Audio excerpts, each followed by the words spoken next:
the Blues for You, Albert King. Cool song. I'm in the key of G minor, and this one has some cool chord changes to it, a little bit different. I'm Red, and I'm here to help you take a look at this song. We're in the key of G minor. There is a chord chart available for download at TrueFire.com on the blog page for Barroom Blues for this particular lesson. And what I'm going to do is I'm going to roll through the track. I'm going to play a little rhythm. I'm going to show you two different rhythm options. And then I'm going to play a little bit of lead over the track. And then I'll talk a little bit about what I've done. Here we go. G minor. Now I'm following the bass line here with that lick.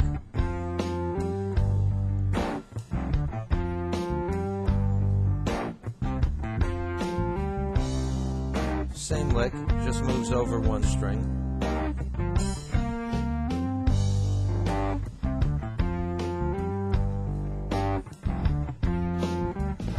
B flat, I'm using a B flat 7 to a D7.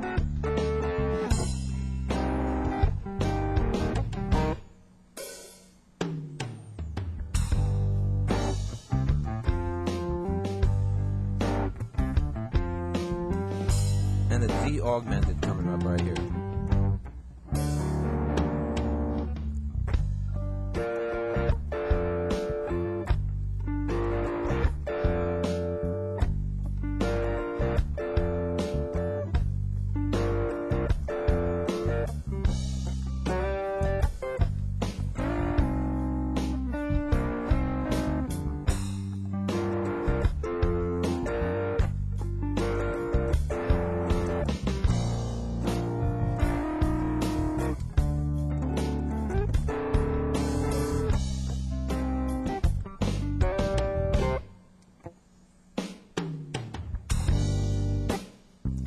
So it's basically the same chords over the change, just a little variation over the 1 and 2 that I was doing there. Now for some solo.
Alright, so there's some rhythm and lead examples in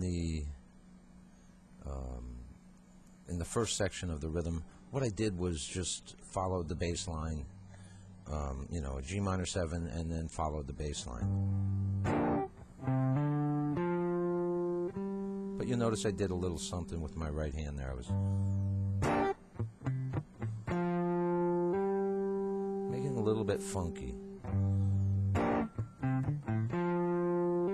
Then when I went to the 4, same thing, just move over one string.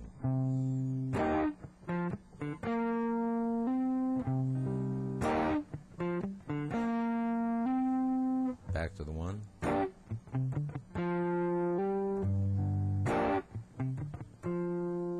it goes to a B7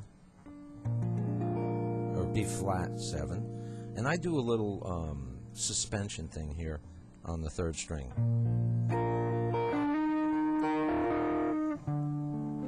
To a D7, and then I use this other voicing of a D7. Basically what you do is just move your first finger from the 5th fret to the 7th, and your pinky and ring finger from the 7th to the 10th. And you don't have to lift your fingers off the fretboard. You can stay in position. All you have to remember is that these two fingers are going to go an extra fret. In other words, this one's going to jump 2, this one's going to jump 3. But the positioning can stay the same using them as guide fingers. So from the D7, and I did that with a hybrid picking.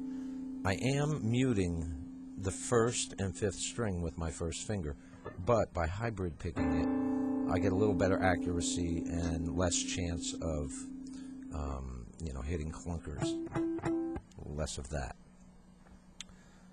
Okay, from the D it went to a C minor. We have a C minor, C minor 7, C minor with a flatted 7th on top, and back to the G minor, and then the tag with a D augmented. Okay, the other option in rhythm I did was up here. I used this G minor 7.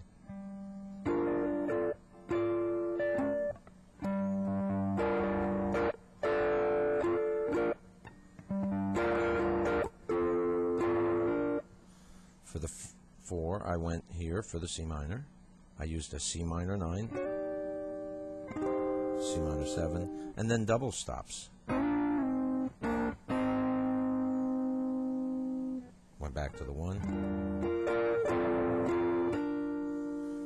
to the B7, and at that point I'm using the same chord, same structure that I was using in the first example. So the only big difference to this example is where you play the 1 and the 4. Okay, now for soloing, I'm in G minor pentatonic. If you want to stay traditional, you'll stay real close to the minor pentatonic. I prefer to step outside a little bit and follow the chords and try to be a little more melodic.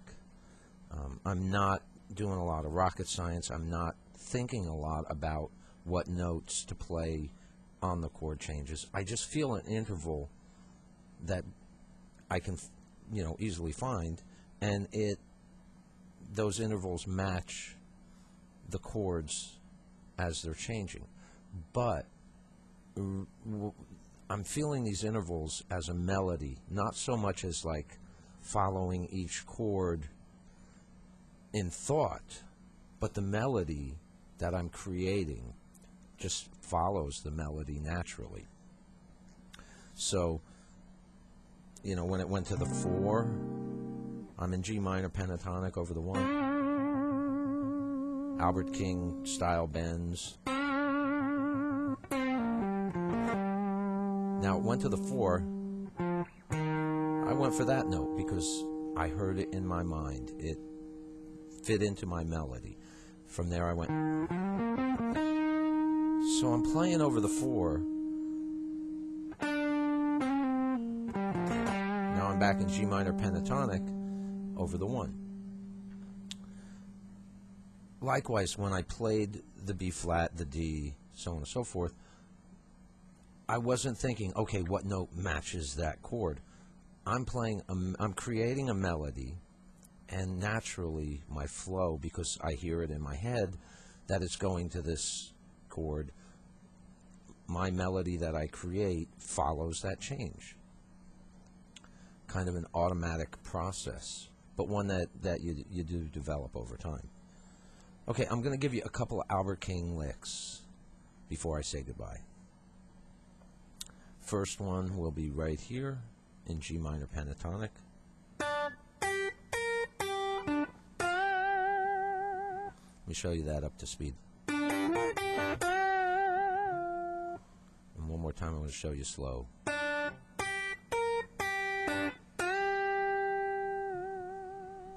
And you should know that I'm pulling the pick back a little bit and using the flesh of my finger right here and upstroking the strings. I'm snapping them, and that's something that Albert did. Okay, there's lick number one. The next one would be in the next position of the pentatonic.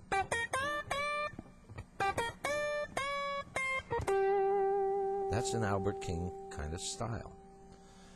Okay, another Albert King bend. And before I move on, let me just go through that one more time, nice and slow.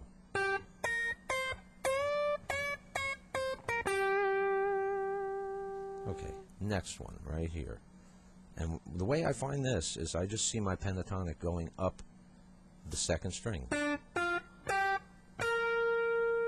There I am.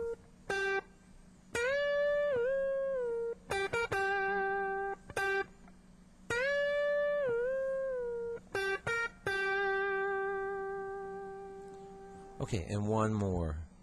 And this one, Jimi Hendrix used a lot, Stevie Ray Vaughan, and they all probably got it from Albert King. I can't say that for sure, but it's my guess. Anyway, we're in G minor pentatonic, up to the next position, and now you're going to slam the strings almost with your pick, and you're going to it's an upstroke, you're going to bend. It's, you know, it's kind of a haphazard kind of thing, and you're going to hit three, you know, probably three strings.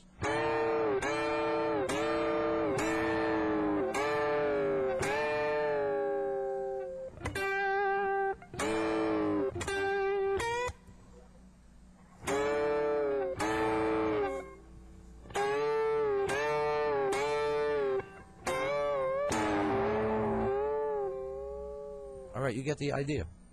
Haphazard, not real precise.